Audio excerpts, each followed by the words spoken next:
மாட்டோட வயிற்றுல ஃபார்ம் ஆகிற கேஸை எப்படி எடுக்கிறாங்கன்னு சொல்லி முன்னாடி போட்ட வீடியோ தாறுமாறாக வியூஸ் போய் வைரல் ஆயிடுச்சு. என்னோட ஃபஸ்ட்டு பார்த்தீங்கன்னா சேனலில் வைரலான வீடியோ இதுதான். ஸோ அதோட தொடர்ச்சியாக விலங்குகள் சம்மந்தமான வித்தியாசமான வீடியோ போடலாம் அப்படின்னு சொல்லி தான் இந்த வீடியோவும் வந்திருக்கு பாருங்கள்.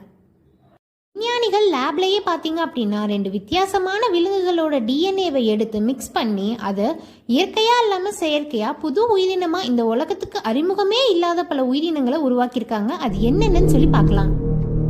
பூனையும் நாயும் சேர்த்து பார்த்தீங்கன்னா குட்டி அப்படிங்கிற ஒரு உயிரினம் வந்திருக்கு. இது முகம் மட்டும் பார்த்தீங்கன்னா நாய் மாதிரியும் உடம்பு முழுக்க பார்த்தீங்க அப்படின்னா ஒரு புலி மாதிரியும் இருக்கும். இதோட பாவனைகள் எல்லாமே பார்க்க நாயோட தோற்றத்தை தான் இருக்கு. அடுத்து புலியையும் சிங்கத்தையும் சேர்த்து பார்த்தீங்க அப்படின்னா லிகர் அப்படிங்கிற ஒரு உயிரினத்தை உருவாக்கியிருக்காங்க. இது முகம் மட்டும் பார்க்க புலி மாதிரியும் உடல் முழுக்க சிங்கம் மாதிரியும் இருக்கு. ஆனா இதோட நடவடிக்கை எல்லாமே புலி மாதிரி தான் இருக்கு.